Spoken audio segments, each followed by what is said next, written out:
ఎంఎస్ఎన్ఎస్ ప్రేక్షకులకు నమస్తే. నేను మీ మండల సంజీవ. మిత్రులారా, ఈరోజు ఈనాడు, వెలుగు, ఆంధ్రజ్యోతి, నమస్తే తెలంగాణలో ఉన్నటువంటి ప్రధానమైనటువంటి అంశాల విషయానికి వస్తే, ఈరోజు ఈనాడులో ప్రధాన అంశంగా జస్టిస్ ఘోష్ కమిషన్ సంబంధించినటువంటి రిపోర్టు నిన్న మంత్రి ఉత్తమ్ కుమార్ రెడ్డి, డిప్యూటీ సీఎం భట్టి గారు, కొంతమంది మంత్రులతో కలిసి సీఎం రేవంత్ రెడ్డికి ఈ యొక్క నివేదికను అందజేసినట్టు ప్రధానంగా ఈనాడు వార్తాపత్రికలో కనిపిస్తూ ఉంది. ఇక ఇదే కమిషన్ రిపోర్టు సంబంధించినటువంటి వార్త మరి వెలుగు, ఆంధ్రజ్యోతి పత్రికలలో ప్రధానంగా మొదటి పేజీలో ఈ వార్త కనిపిస్తూ ఉంది మిత్రులారా. ఇక ఇదే పత్రికలో మరి గతంలో ఈ యొక్క గొర్రెల పంపిణీ స్కీమ్లో 1000 కోట్ల కుంభకోణం అనేటువంటి వార్త ఈరోజు ప్రధానంగా ఈనాడులో కనిపిస్తూ ఉంది. ఇదే వార్తను మరి ఆంధ్రజ్యోతి, వెలుగు దినపత్రికల్లో ప్రధానంగా మొదటి పేజీలో ఒక పెద్ద వ్యాసంలాగా ఈ వార్త ఉంది.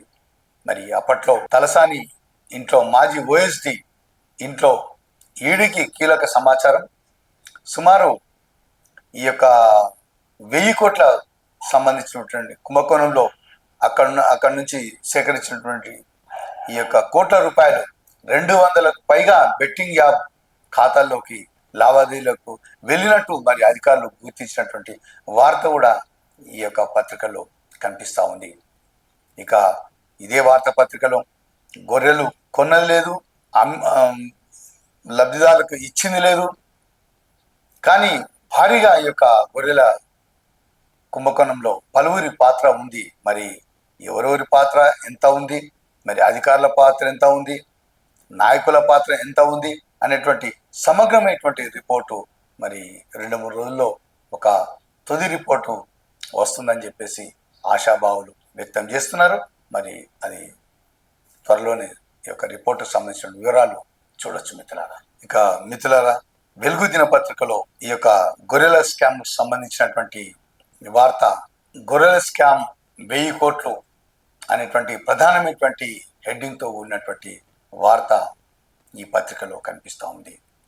7 జిల్లాల్లో 235 కోట్లు గోల్మాల్, గొర్రెలు కొనలే, పంపిణీ చేయలే, అంతా కాగితాల్లోనే అనేటువంటి సబ్ హెడ్డింగ్తో ఉన్నటువంటి వార్త ఈ పత్రికలో కనిపిస్తూ ఉంది.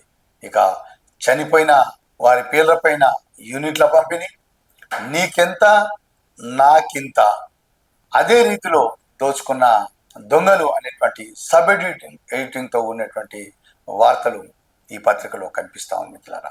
ఇక 200లకు పైగా ఈ యొక్క డబ్బును బెట్టింగ్ యాప్ సంస్థలకు మళ్లించినట్టు వార్తాపత్రికలో ప్రధానంగా కనిపిస్తూ ఉంది మిత్రులారా. మరి వివరణాత్మకంగా చూద్దాం. ఈ యొక్క గొర్రెల స్కామ్ సంబంధించి ఆంధ్రజ్యోతి పత్రికలో ప్రధానంగా గొర్రెల పంపిణీ పథకంలో 1000 కోట్లు, మాజీ మంత్రి ఓఎస్డి కళ్యాణ్ కుమార్ కీలక పాత్ర అనేటువంటి ప్రధానమైనటువంటి శీర్షికతోని ఈ యొక్క ఆంధ్రజ్యోతి పత్రికలో ప్రధానంగా కనిపిస్తూ ఉంది. మరి వివరాల విషయాలు మనం చూద్దాం. ఇక ఇదే పత్రికలో కాంగ్రెస్ పార్టీ వ్యవహారాల ఇన్ఛార్జ్ మీనాక్షి నటరాజన్ గారు పాదయాత్రకు సంబంధించినటువంటి వార్త ఈరోజు మొదటి పేజీలోనే కనిపిస్తాం మిత్రులారా. ఈ వార్త ప్రధానంగా వెలుగు, ఆంధ్రజ్యోతి పత్రికలో కూడా ఈ వార్త చూడవచ్చు. ఇక వెలుగు దినపత్రికలో ప్రధానంగా ఇటీవల సృష్టి ఫర్టిలిటీ సంబంధించినటువంటి ఆసుపత్రి ప్రధాన ఇన్ఛార్జ్ డాక్టర్ అయినటువంటి నమ్రతను మరి పోలీసులు అదుపులోకి తీసుకొని నిన్న వైద్య పరీక్షల నిమిత్తం గాంధీ ఆసుపత్రికి తరలించిన సందర్భంగా వారు మాట్లాడినటువంటి మాటలు 1-2, నన్ను అనవసరంగా ఈ కేసులో ఇరికించారు అనేటువంటి, త్వరలోనే అన్ని విషయాలు మరి కూలంకుషంగా చెప్తా అనేటువంటి విషయాన్ని ప్రస్తావిస్తూ ఈ యొక్క వెలుగు దిన పత్రికలో ప్రధానంగా కనిపిస్తాం మిత్రులారా. ఇక వార్తా విషయానికి వస్తే 3 ఏళ్లలో 1000 పైగా సరోగసిలు అనేటువంటి వార్త యొక్క పెద్ద వ్యాసం ఈరోజు వెలుగు దిన పత్రికలో ప్రధానంగా కనిపిస్తూ ఉంది. మరి సృష్టి కేసులో అరెస్ట్ అయిన డాక్టర్ నమ్రత నా తప్పేమీ లేదు అనేటువంటి వార్తలనే తిరిగి రిపీట్ చేస్తున్నారనేటువంటిది అధికారులు భావించినట్టు ఈ వార్త చూడొచ్చు మిత్రులారా. మరి అదేవిధంగా మరి వారు పోలీస్ కస్టడీకి తీసుకున్నటువంటి సందర్భంలో మరి ఇంకా మరి ఎంతమంది శిష్యులను ఇచ్చారు, మరి ఆ యొక్క బాధితులకు ఎన్ని రూపాయలు ఇచ్చారు మరి అనేటువంటి ఒక వివరణాత్మకంగా మరి 2-3 రోజులు అయితే కానీ మరి అధికారులు కూలంకుషంగా ఒక రిపోర్టు చెప్పాల్సినటువంటి ఆవశ్యకత కానీ మరి వారు ఏమేమి చెప్తారో వేచి చూడాల్సిందే మిత్రులారా. ఇక ఆంధ్రజ్యోతి పత్రిక విషయాల్లో ప్రధానాంశాల విషయానికి వస్తే కాళేశ్వరం సంబంధించినటువంటి రిపోర్టు సీఎంకు అందజేత, అదేవిధంగా గొర్రెల పంపిణీ పథకంలో 1000 కోట్లు మాజీ మంత్రి ఓఎస్డి కళ్యాణ్ కుమార్ కీలక పాత్ర అనేటువంటి ప్రధానమైనటువంటి శీర్షికతోని ఈ పత్రికలో కనిపిస్తా ఉంది మిత్రులారా. ఇక కాళేశ్వరం సంబంధించినటువంటి హెడ్డింగ్ మాత్రం ప్రధాన కర్త కర్మ క్రియ కేసీఆర్ అనేటువంటి ప్రధానమైనటువంటి శీర్షికతోని ఈ పత్రికలో కనిపిస్తూ ఉంది. బ్యారేజీల నిర్ణయం వైఫల్యానికి ఆయనే కారణం అనేటువంటి ఒక సబ్ ఎడిటింగ్తో ఉన్నటువంటి వార్త మరి ఈ పత్రికలో కనిపిస్తాను మిత్రులారా. అదేవిధంగా ఇటీవల బ్యాంకుల కుంభకోణంలో అనిల్ అంబానీకి సంబంధించిన వార్త, సుమారు 3,000 కోట్ల రూపాయల బ్యాంకు రుణాలు ఎగవేసి అనిల్ అంబానీకి సంబంధించిన వార్త ఈరోజు ఈ యొక్క ఆంధ్రజ్యోతి పత్రికలో ప్రధానంగా కనిపిస్తోంది. మరి విదేశాలకు వెళ్లకుండా లుకౌట్ నోటీసులు కూడా జారీ చేసినట్లు ఈ యొక్క వార్త కూడా ఉంది మిత్రులారా. అంటే వేరే దేశానికి వెళ్లకుండా పోలీస్ అధికారులు ఈ యొక్క అన్ని ఎయిర్పోర్ట్లకు ఒక సమాచారం ఇస్తారు. అది లుకౌట్గా ఆ యొక్క విషయాన్ని కూడా జారీ చేసినటువంటి విషయం ఈ పత్రికలో దాదాపు కనిపిస్తూ ఉంది. నిన్న నగరంలో జరిగినటువంటి నవ తెలంగాణ పత్రిక 10వ వార్షికోత్సవం సందర్భంగా సీఎం రేవంత్ రెడ్డి పాల్గొని ఆ యొక్క సభలో ప్రసంగిస్తూ సోషల్ మీడియాకు సంబంధించినటువంటి కొంతమంది రిపోర్టర్లు పైన అనేకమైనటువంటి తీవ్రమైనటువంటి ఒక భావోద్వేగంతో మాట్లాడినటువంటి మాటలు ప్రధానంగా ఆంధ్రజ్యోతి, నమస్తే తెలంగాణ పత్రికలో ఈరోజు చూస్తున్నాం మిత్రులుగా. వారు మాట్లాడినటువంటి మాటలు ఆ జర్నలిస్టుల చెంప పగలగొట్టాలనిపిస్తుంది. పత్రికా సమావేశం అని చెప్తే చాలు 3 గంటల ముందే వచ్చి ముందు వరుసలో కూర్చుంటున్నారు. జర్నలిజం ముసుగులో వీరు అక్షరం ముక్కరైనటువంటి వ్యక్తులు ముందటి వరుసలో కూర్చొని మరి అనేకమైనటువంటి వక్ర రాతలు రాస్తున్నారు. వారి ముత్తాతల పేర్లు, మరి తమ ఇంటి పేరు, ముత్తాతల పేరు అవే జర్నలిస్టు అన్నటువంటి విధంగా ఆ ధోరణితోని వారి రాస్తూ ఈరోజు అనేకమైనటువంటి తీవ్రమైనటువంటి వ్యాఖ్యలు చేస్తున్నారు. జర్నలిస్టులు ఎల్లయ్య, జర్నలిస్టు పుల్లయ్య అనే పేర్లు పెట్టుకుంటున్నారు. మరి సోషల్ మీడియా జర్నలిస్టులు పొట్ట కోస్తే ఒక అక్షరం ముక్క రాదు. మరి అటువంటి వారు ఈరోజు ఒక పత్రికలు అడ్డం పెట్టుకొని మరి వారు రాస్తున్నటువంటి వార్తను చాలా బాధాకరం. అసలు ఎవరిని జర్నలిస్టులను, ఎవరిని రిపోర్టర్లను, ఎవరు అసలు నిజమైన వారు, ఎవరు కాదు అనేటువంటి అసలు తేల్చడం బహు కష్టంగా అయిపోయింది. వారి ఇష్టం వచ్చినట్టు వార్తలు రాస్తున్నారు.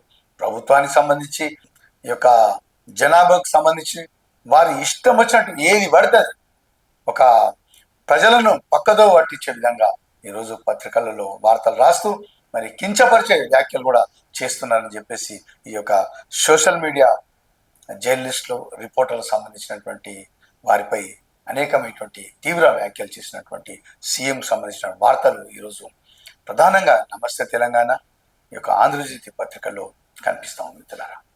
ఆంధ్రజ్యోతి పత్రికలో మాజీ ఎంపీ ప్రజ్వల్ రవణ అత్యాచారం కేసులో దోషిగా అనేటువంటి వార్త ఆంధ్రజ్యోతి పత్రికలో ప్రధానంగా కనిపిస్తూ ఉంది. మరి ఈ యొక్క ప్రజ్వల్ రవణ మాజీ ప్రధానమంత్రి దేవెగౌడ్ మనవడు అనేటువంటి విషయం ప్రస్తావిస్తూ ఈ పత్రికలో ప్రధానంగా కనిపిస్తూ ఉంది మిత్రులారా. అదేవిధంగా ఇదే పత్రికలో మరి తెలంగాణ కర్ణాటక బార్డర్ సంబంధించినటువంటి ఒక చిన్న ఉద్యోగి జీతం మాత్రం 15,000, ఇక ఆస్తి మాత్రం 100 కోట్లు, ఇల్లు 24 ఇల్లు ఆయన పేరు మీద. ఇటువంటి వార్త ఒక ఆశ్చర్యం తో చూసేటువంటి వార్త కర్బన్ కలప్ప అనేటువంటి పేరు గల వ్యక్తి చిన్నపాటి ఉద్యోగి.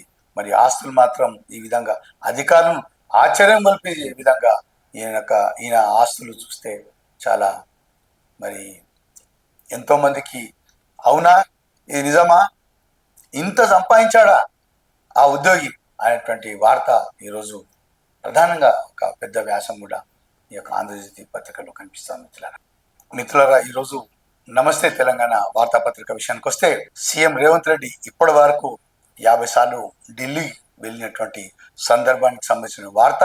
మరి ఈ పత్రికలో ఢిల్లీ టూరు అర్ధ నూరు అనేటువంటి హెడ్డింగ్తో ఉన్నటువంటి వార్త ఈ పత్రికలో కనిపిస్తూ ఉంది. ఇక బనకచల్రా కట్టి పారేస్తామంటే ఊరుకుంటామా అనేటువంటి విషయాన్ని ప్రస్తావిస్తూ హరీష్ రావుకు సంబంధించినటువంటి వార్త ఈ పత్రికలో ప్రధానంగా వార్త ఉంది. ఇక కాళేశ్వరం సంబంధించినటువంటి రిపోర్ట్ మాత్రం ఒక వార్త కూడా చిన్నగా ఈ యొక్క పత్రికలో కనిపిస్తూ ఉంది. అదేవిధంగా సీఎం నిన్న నవ తెలంగాణ పత్రిక వార్షికోత్సవం సందర్భంగా మరి జర్నలిస్టుల పైన చేసినటువంటి వ్యాఖ్యలకు సంబంధించి ఒక పెద్ద వార్త కూడా ఈ పత్రికలో ప్రధానంగా కనిపిస్తుంది. ఇక ఇదే పత్రికలో కళ్యాణ లక్ష్మి సంబంధించినటువంటి పథకం సంబంధించినటువంటి కేవలం 4,000 రూపాయలు తీసుకొని ఏసీబీకి చిక్కినటువంటి వార్త కూడా ఈ పత్రికలో కనిపిస్తుంది మిత్రులారా. ఈరోజు ఈనాడు పత్రికలో ఉన్నటువంటి ప్రధాన అంశాలు చూద్దాం మిత్రులారా. తెలుగు సినిమా జాతీయ మెరుపులు అనేటువంటి వార్త ఈరోజు ఈనాడు పత్రికలో ప్రధానంగా కనిపిస్తుంది. అదేవిధంగా బ్యారేజీల నిర్మాణం మంత్రివర్గ ఆమోదం లేకుండానే కాళేశ్వరం నివేదికలో ప్రస్తావించిన జస్టిస్ పిసి ఘోష్ కమిషన్ రిపోర్ట్ను సీఎం రేవంత్ రెడ్డికి అందించిన అధికారులు. జస్టిస్ పిసి ఘోష్ కమిషన్ నివేదికను ముఖ్యమంత్రి రేవంత్ రెడ్డికి అందజేస్తున్న నీటిపారుదల శాఖ ప్రత్యేక కార్యదర్శి ప్రశాంత్ జీవన్ పాటిల్, ఉత్తమ్ కుమార్ రెడ్డికి అందజేస్తున్న సంయుక్త కార్యదర్శి శ్రీనివాస్, చిత్రంలో పొంగులేటి శ్రీనివాస్ రెడ్డి, బట్టి విక్రమార్క, రామకృష్ణారావు సిఎస్ గారు కూడా ఉన్నటువంటి ఫోటోతో ఉన్నటువంటి వార్త ఇందులో చూడొచ్చు మిత్రులారా. పెన్షన్ల అమలు డిమాండ్తో 8న కరీంనగర్లో బీసీల బహిరంగ సభ. మాట్లాడుతున్న మధుసూనాచారి, చిత్రంలో మాజీ మంత్రులు కొప్పుల ఈశ్వర్, శ్రీనివాస్ గౌడ్, ఎమ్మెల్యే గంగుల కమలాకర్. ఇది తెలంగాణ భవన్ సంబంధించినటువంటి వార్త. ఇది చూడాలి మరి ఏం నిర్ణయం తీసుకుంటారో కరీంనగర్ సభలో. ఇక కేటీఆర్ జగదీష్ రెడ్డిపై కేసు కొట్టివేత అనేటువంటి వార్త ఒకటి చూస్తున్నాం. జూలై నెలలో 22 అవినీతి కేసులు అనేటువంటి గత నెలలో అవినీతికి సంబంధించిన 22 కేసులు నమోదు చేసినట్లు అవినీతి నిరోధక శాఖ అనిషా ఒక ప్రకటనలో వెల్లడించింది అనేటువంటి వార్త ఇందులో చూస్తున్నాం. వెలుగు దిన పత్రికలో ఉన్నటువంటి ప్రధాన అంశాలు సార్ చూద్దాం మిత్రులారా. పాకిస్తాన్ పై 19%, ఇండియాపై 20%, 69 దేశాలపై ట్రంప్ టారిఫ్లు అనేటువంటి వార్త ఇందులో ఈ విధంగా ఉంది. ఇక చేతికి రిపోర్టులు, ఇక యాక్షన్. కాళేశ్వరం విద్యుత్ కమిషన్ల నివేదికలు ఆధారంగా క్రిమినల్ కేసులు, లీగల్ సమస్యలు రాకుండా పకడ్బందీగా చర్యలు తీసుకోవాలని సర్కార్ నిర్ణయం. కమ్యూనిస్టులు ఉప్పు లాంటి వాళ్ళు, ఉప్పు ఉంటేనే వంటకు రుచి, ఎర్రజెండా కనిపిస్తేనే సమస్యల పరిష్కారం. సీఎం రేవంత్ రెడ్డి పాలనలో తప్పులు చేసిన దించడంలో ముందుంటారు. భవిష్యత్తులో కాంగ్రెస్ ను కమ్యూనిస్టుల సహకారం అవసరం. చదువురానులు కూడా సోషల్ మీడియా జర్నలిస్టుగా చెలవని, జర్నలిజం ముసుగులో అరాచకాలు చేసేవని పక్కకు పెట్టండి. సంపాదించిన ఆస్తులను కాపాడుకునేందుకే కొందరు పత్రికలను వాడుకుంటున్నారని ఫైర్. నిన్న ఈ సందర్భంగా ఈ యొక్క పత్రిక వార్షికోత్సవం సందర్భంగా మాట్లాడినటువంటి సీఎం వార్త. జనహిత పాదయాత్రలో మీనాక్షి నటరాజన్, పిసిసి చీఫ్ మహేష్, మంత్రులు వివేక్, దామోదర్, పొన్నం, కేసీఆర్, హరీష్ వల్లే బనకచల్రా మన వాటాను ఏపీకి తాకట్టు పెట్టారు, పిసిసి చీఫ్ మహేష్ గౌడ్ అనేటువంటి వార్త ఈ యొక్క పాదయాత్రకు సంబంధించిన వార్త ఈ విధంగా ఉంది. అందరు మంత్రులు ఎవరు మరి పాదయాత్రలో? కనీసం ఆమెను మంచిగా స్వేచ్ఛగా తిరిగితే మరి ప్రజలన్నా మంచిగా చెప్పుకుంటారు. మరి అక్కడ సిటీలో మంత్రులు ఉన్నారు, మరి ఇక్కడ కూడా మంత్రులు ఉన్నారు. మరి ప్రజలను గమనిస్తారా లేదా? మరి గొర్రెల స్కీమ్ లో 1000 కోట్ల స్కామ్. మాజీ మంత్రి తలసాని, ఓఎస్డి కళ్యాణ్ కుమార్ ప్రధాన సూత్రధారి. ఈడీ దర్యాప్తులో వెల్లడి, తనిఖీలో కీలక ఆధారాలు. 7 జిల్లాల్లోనే 253 కోట్ల గోల్మాల్. గొర్రెల కొనలే, పంపిణీ చేయలే, అంతా కాగితాల్లోని. చనిపోయిన వాళ్ళ పేరు మీద యూనిట్ల మంజూరు. గొర్రెల రీసైక్లింగ్ దందాతో ప్రభుత్వ ఖజానాకు గండి. నీకి ఇంత నాకింత రీతిలో దోచుకున్న దొంగలు. 200కు పైగా మ్యూల్ అకౌంట్లు, బెట్టింగ్లో యాప్స్తో లింకులు. సోదాల్లో 31 సెల్ ఫోన్లు, 20 సిమ్ కార్డులు సీజ్ అనేటువంటి వార్త ఈ యొక్క గొర్రెల సంబంధించినటువంటి మిత్రులారా. మరి గత ప్రభుత్వ హయాంలో మరి అనేకమైనటువంటి మండలాల్లో, విలేజ్లో ఈ యొక్క గొర్రెల పంపిణీ జరిగింది. మరి ఆ యొక్క పంపిణీలో అసలు ఈ యొక్క వార్త చదువుతుంటే మరి 100 మందికి ఇచ్చిన దాంట్లో మరి కనీసం ఒకరైనా నిజమైన వాళ్ళు ఉన్నారా? మరి 1000 మందిలోనే ఒకరన్నా ఉన్నారా లేరా అనేటువంటి ఒక ఆశ్చర్యం గొలిపేటువంటి ఒక వార్తలు మనం వెలుగులోకి వస్తున్నాయి, అధికారుల వెలుగులోకి. మరి అప్పట్లో మరి గొర్రెలు పంపిణీ అనేటువంటి అనేకమైనటువంటి ప్రచారాలు జరిగినాయి. చూడండి, అసలు వార్తలు చదువుతుంటే మనకు అనిపిస్తుంది, మరి ఈ డబ్బులా ఏంటి, ప్రజాధనం ఏ విధంగా లూటీ అయింది అనేటువంటి విషయం ఒక ఆశ్చర్యం గొలిపే రీతిలో ఈరోజు ఈ యొక్క గొర్రెల స్కామ్కు 1000 కోట్లు అంటే ఇది మామూలు విషయం కాదు. మరి ప్రజలే మరి నిర్ణయిస్తారు. 3 ఏళ్లలో 1000కి పైగా సరోగసిలు, అధికారికంగా వచ్చిన అప్లికేషన్ 108 మాత్రమే. దందాకు తెరలేపిన ఫెర్టిలిటీ సెంటర్లు, సర్కార్ సీరియస్, నేటి నుంచి ప్రత్యేక తనిఖీలు, అక్రమాలు తేలితే కఠిన చర్యలు. నా తప్పేమీ లేదు, త్వరలో అన్ని విషయాలు చెప్తా, ఈ కేసులను కావాలని ఇరికించారు. సృష్టి కేసులో అరెస్ట్ అయిన డాక్టర్ నమ్రత వ్యాఖ్య. కస్టడీకి తీసుకున్న పోలీసులు, గాంధీలో వైద్య పరీక్షలు, 6 గంటల పాటు కొనసాగిన విచారణ. చైల్డ్ ట్రాఫింగ్ పై నోరు మెదపని నమ్రత అనేటువంటి వార్త ఇందులో చూస్తున్నాం. మిత్రులారా, ఈ యొక్క ప్రైవేటు ఆసుపత్రిలో జరిగినటువంటి యొక్క గోల్మాల్ వ్యవహారం సంబంధించినటువంటి వార్త ఈరోజు చూస్తున్నాం. కానీ ఏది ఏమైనప్పటికీ కూడా ఈ యొక్క ఎవరైనా ఏసీబీకి సంబంధించినటువంటిదైనా, ఒక ఆసుపత్రికి సంబంధించినటువంటిదైనా, ఏదైనా కూడా ఒక గోల్మాల్ వ్యవహారం జరిగినప్పుడు కేవలం ఆ యొక్క 5-10 రోజులు, ఒక 15 రోజులు, ఒక నెల రోజుల పాటు అధికారులు సీరియస్గా తీసుకుంటారు. ఇక సీరియస్ అంటే ఇక మొత్తం కదిలించే విధంగా అలర్ట్గా ఉంటారు. కానీ తర్వాత మాత్రం ఎవరి పని వారు. మరి అంత టైం అధికారులకు ఉండదు, ఆ విషయం పైన దృష్టి పెట్టరు, మళ్ళీ సేమ్ రొటీన్గా రిపీట్ అవుతుంటాయి. మరి సామాన్యం జనం మాత్రం ఈ యొక్క పకడ్బందీగా ఈ యొక్క గోల్మాల్ జీవితంలోనే, భవిష్యత్తులోనే మరి ఇటువంటి జరగకుండా మరి అధికారులు ఒక కట్టుదిట్టమైనటువంటి చర్యలు తీసుకోవాలని చెప్పి ప్రజల నుంచి వస్తున్నటువంటి మాట. మిత్రులారా, సంతాన సాఫల్య కేంద్రాలపై నజర్. తనిఖీల కోసం రంగంలోకి 35 బృందాలు. నేటి నుంచి 3 రోజులు గ్రేటర్ హైదరాబాద్ పరిధిలో పరిశీలన. వైద్య పరీక్షల కోసం డాక్టర్ నమ్రతను గాంధీ ఆసుపత్రికి తీసుకొస్తున్న పోలీసులు, ఈమెను పట్టుకొస్తున్న పోలీసులు. ఈరోజు ఆంధ్రజ్యోతి పత్రికలో ఉన్నటువంటి ప్రధాన అంశాలు సార్ చూద్దాం మిత్రులారా. ఇక కర్త కర్మ క్రియ కేసీఆర్, ఇది కాళేశ్వరం రిపోర్ట్లో సంబంధించిన వార్త. బ్యారేజీల నిర్ణయం వైఫల్యానికి కారణం ఆయనే. మరి నిలువెత్తు ఫోటో మాత్రం వేసారు కేసీఆర్ది.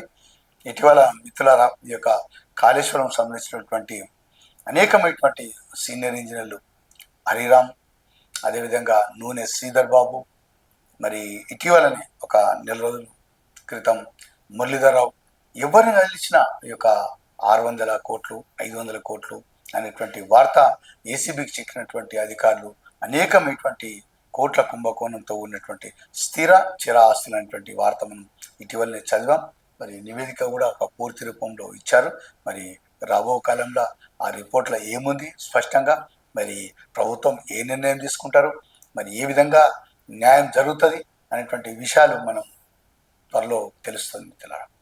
ఓనమాలు రానోడు జర్నలిస్టే, కాగితం ఇస్తే అక్షరాలు రాయడం చేతగాని వాళ్ళు పిచ్చిరాతలతో వ్యవస్థలు నాశనం చేస్తున్నారు. ఇంటి పేర్ల జర్నలిస్ట్ అని పెట్టుకుంటున్నారు. సోషల్ మీడియాలో అసభ్య భాషతో జర్నలిజాన్ని నిర్వీర్యం చేస్తున్నారు. కనీస అర్హతలు లేకుండా జర్నలిస్టుగా చలమణి అవుతున్న వాళ్ళని సీనియర్లే పక్కన పెట్టాలి. మీడియా సమావేశాల్లో కాలు మీద కాలు వేసుకొని ఆ జర్నలిస్టులను చూస్తే కొట్టాలనిపిస్తుంది. నవ తెలంగాణ 10వ వార్షికోత్సవంలో సీఎం రేవంత్ అనేటువంటి వార్తను చూస్తున్నాం మిత్రులారా. మరి ఈ యొక్క వార్షికోత్సవంలో సీఎం రేవంత్తో సిపిఎం రాష్ట్ర కార్యదర్శి జాన్ వెస్లీ, చిత్రంలో బివి రాఘవులు, మంత్రి పొంగులేటి అనేటువంటి యొక్క ఇదే మీటింగ్లో ఈ యొక్క సోషల్ మీడియా రిపోర్టర్లు మరి జర్నలిస్టులకు సంబంధించి సీఎం తీవ్రమైనటువంటి వ్యాఖ్యలు చేశారు. అనిల్ అంబానీపై లుకౌట్ నోటీసులు. 3,000 కోట్ల రుణం దారి మళ్లింపు కేసులో జారీ చేసిన ఈడీ 5వ విచారణకు రావాలని సమన్లు కూడా. దేశం విడిచి వెళ్లకుండా లుకౌట్ అనేటువంటి వార్త చూస్తున్నాం. మరి అట్ట కూడా ప్లాన్ చేసి ఉండే, మనం 3,000 కోట్లు తీసుకొని బ్యాంకుల నుంచి సార్ వేరే దేశం వెళ్ళాలని ప్రయత్నం చేసినట్టు. అందువచ్చే దేశం విడిచి వెళ్లకుండా లుకౌట్, మరి ఎయిర్పోర్ట్లకు ఇస్తారన్నమాట సమాచారం. లుకౌట్ అంటే ఓకే.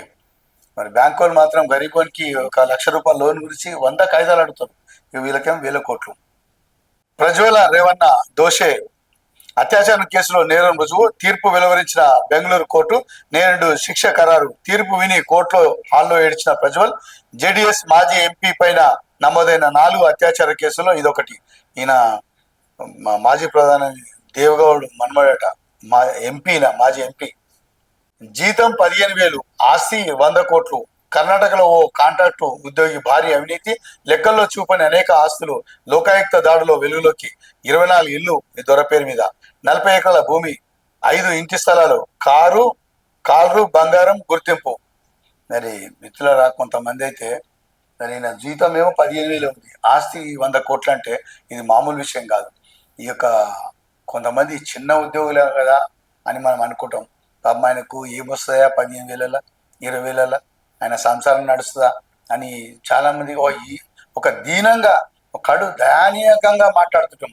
కానీ ఒక్కొక్కరిని చూస్తే 15,000 జీతం అట, 100 కోట్లట, మరి 24 ఇల్లుని దొరకు, 40 ఎకరాల భూమి ఉంది, 5 ఇంటి స్థలాలు, కారు, ఇటువంటివి చూస్తే ఈ యొక్క వాళ్ళు ఎక్కడెక్కడ కనిపిస్తారంటే ప్రధానంగా ఇక రెవెన్యూ శాఖలు అయితే ఇటువంటి వాళ్ళు ఎక్కువ కనిపిస్తుంటారు. వాళ్ళు చేసేది మాత్రం చిన్న ఉద్యోగం. ఇక ఎవరన్నా ఒక అర్జీదారుడు పాపం చిన్న గరీబోడు వస్తే మాత్రం ఏమిటి ఎంత అనేటువంటి ఈ 2 క్వశ్చన్ మార్కులు పెట్టుకొని ఇక వాళ్ళ నుంచి డబ్బు తీసుకోకపోతే ఇక జీవితమే లేదు. ఇక అసలు పుణ్యానికి మనం అంటే గవర్నమెంట్ ఉద్యోగులు అని చెప్పి వాళ్ళ భావన ఉండదు. గవర్నమెంట్ జీతం ఇస్తుంది, మరి ప్రజల సొత్తే అది, మరి మనం చేయాలి, కొద్దిగా ధర్మంగా కనీసం కొంత పని చేయాలనేటువంటి మన మానవత్వ కోణంతో అనేటువంటి ఆలోచన చేయకుండా కేవలం ఏమిటి ఎంత సమయం ఎంత, మరి ఈరోజు ఇంటికాడ చెప్పొస్తారేమో ఈ ఉద్యోగులు. ఈ రోజైతే పోతాం దేవునికి మంచిగా మొక్కి సామాన్యంగా వ్యాపార సంస్థలలో పొద్దుగాలనే దీపం ముట్టించి మా యొక్క వ్యాపారం మంచిగా సాగాలని చెప్పేసి దేవుని నుంచి ఆశీర్వాదం తీసుకుంటారు. ఇక వీళ్ళ ఆశీర్వాదం ఏమిటంటే ఇవాళ బాగా మంది రాని అర్జీదారులు, బాగా డబ్బున్న వ్యక్తులే రాని మా దగ్గరికి అనేటువంటి వీళ్ళు మొక్కుతుంటారు. నిజంగా చెప్పాలంటే మరి ఈ యొక్క ఎప్పుడు మారుతుందో వ్యవస్థ, ఈ ఏసీబోలు చేస్తున్నట్టే నిజంగా మిత్రులారా, ఈ ఏసీబో వారికి హ్యాట్సాప్ చెప్పాలి. వారు ఒక నంబర్ కూడా ఇచ్చారు, వారు ఏసీ వారు. మీరు ఎవరైనా యథేచ్ఛగా ఫిర్యాదు చేయొచ్చు. మరి ఆ యొక్క నంబర్ మాత్రం మీకు చూపిస్తాను బోర్డు మీద. మరి అవి గోప్యంగా ఉంటాయి. మీ యొక్క పేరు కానీ మీ వివరాలు కానీ ఎప్పుడు కూడా వాళ్ళు ఇక్కడ లీకేజ్ చేయరు, బహిర్గతం చేయరు వాళ్ళు. ఆ నంబర్ చూడండి ఒకసారి. ACB number 9440446106. ఇది వాట్సాప్ నంబరు. చాలా గోప్యంగా ఉంచుతారు, ఎవరికి కూడా బహిర్గతం చేయరు ఆఫీసర్లు. మరి ఎవరైనా కూడా ఆఫీసర్లు కానీ ఎవరైనా కూడా డబ్బులు అడిగితే మిత్రులారా 9440446106 నోట్ చేసుకోండి. ఈరోజు నమస్తే తెలంగాణ పత్రికలో ఉన్నటువంటి ప్రధాన అంశాలు చూద్దాం. అస్థిన యాత్రల స్వర్ణోత్సవం, ఇది సీఎం రేవంత్ రెడ్డికి సంబంధించిన వార్త. ఢిల్లీ టూరు అర్ధనూరు, ఏడాదిన్నరలోనే 50 సార్లు ఢిల్లీకి రేవంత్. తాజాగా 2 రోజుల పర్యటనకు సీఎం. అధిష్టానం చుట్టూ చక్కర్లలో రికార్డు, 10 రోజులకు టూర్పై రాజకీయాల వర్గాల్లో చర్చ. ఇక ఇది వార్త. ఇక బడకచల్ర కట్టిపారేస్తామంటే ఊరుకుంటామా, అడ్డుకొని తీరుతాం, హరీష్ రావుకు సంబంధించిన వార్త. ఇక కళ్ళు నిషేధానికి కుట్ర, గురుకుల సంక్షోభం, Russia America deadlock, Modi ఎందుకు ఖామోషి అనేటువంటి క్వశ్చన్ మార్క్తో కూడినటువంటి వార్త ఇందులో చూడొచ్చు మిత్రులారా. ఇవి మరి నమస్తే తెలంగాణ ఉన్నటువంటి వార్తలు. కళ్యాణ లక్ష్మి విచారణకు 4,000 లంచం, ఏసీబీకి చిక్కిన భూత్పూర్ ఆర్ఐ. భూత్పూర్ అంటే మహబూబ్ నగర్ సంబంధించినటువంటి వార్త ఇది. ఏసీబీకి చిక్కిండు. ACB number 9440446106. ఇది వాట్సాప్ నంబరు. చాలా గోప్యంగా ఉంచుతారు, ఎవరికి కూడా బహిర్గతం చేయరు ఆఫీసర్లు. మరి ఎవరైనా కూడా ఆఫీసర్లు కానీ ఎవరైనా కూడా డబ్బులు అడిగితే మిత్రులారా 9440446106 నోట్ చేసుకోండి. ఈనాడు, వెలుగు, ఆంధ్రజ్యోతి, నమస్తే తెలంగాణ పత్రికలో ఉన్నటువంటి వార్తలు మీకు చదివి వినిపించే ప్రయత్నం చేశాం. మరి ఇవి ఈనాటి వార్తలు మిత్రులారా. నమస్తే. మా యొక్క ఎంఎస్ న్యూస్ చాలామంది ప్రోత్సహిస్తున్నారు, మరి షేర్ చేస్తున్నారు, లైక్ చేస్తున్నారు. చాలా సంతోషం, మీకు ధన్యవాదాలు, నమస్కారం కూడా తెలియజేస్తున్నాం. కానీ సబ్స్క్రైబ్ చేయడం మాత్రం మర్చిపోతున్నారు మిత్రులారా. సబ్స్క్రైబ్ కూడా చేయండి. మరి నిన్నటితోని మా యొక్క న్యూస్ను సుమారు 4 లక్షల పైగా చూశారు. చాలా సంతోషం, మీకు అందరికీ ధన్యవాదాలు.